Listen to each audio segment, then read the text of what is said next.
नमस्कार मंडळी. आज महालक्ष्म्यांचं अमेरिकेत आमच्या घरी आगमन झालं. त्यांना आमच्या कुलकर्णी कुटुंबात येऊन 81 वर्ष पूर्ण झाली आहेत. हे त्यांचं 82वं वर्ष आहे. उत्साहात आम्ही सगळ्यांनी मिळून सगळी तयारी करून ठेवली होती. सगळ्या घरात पावलं काढली, त्यावर हळदी कुंकू वाहिलं. बरोबर 12 वाजेच्या दरम्यान महालक्ष्म्या आमच्या घरी आल्या. त्यांना मी आणि राधिकाने आधी औक्षण केलं. मुख्य दारात तांदळाचं माप ओलांडून घरात त्यांना मिरवत आणलं. सोन्या मोत्यांच्या पावलांनी, आयुष्य आरोग्य भरभराटीच्या पावलांनी महालक्ष्म्या आमच्या घरात आल्या. संपूर्ण घर आम्ही त्यांना दाखवलं. हे सगळं करताना खूप छान वाटत होतं.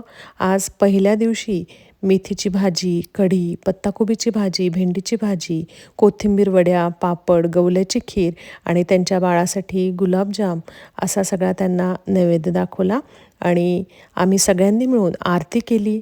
भारतातनं माझी सासरची सगळी माणसं ऑनलाईन आली होती. व्हिडिओ कॉलवर त्यांनी महालक्ष्म्यांचं दर्शन घेतलं. आज त्यांना आम्ही खूप मिस केलं आहे, माझ्या सगळ्या सासरच्या माणसांना. आणि अशा प्रकारे आज महालक्ष्म्या आमच्या घरी आलेल्या आहेत. धन्यवाद.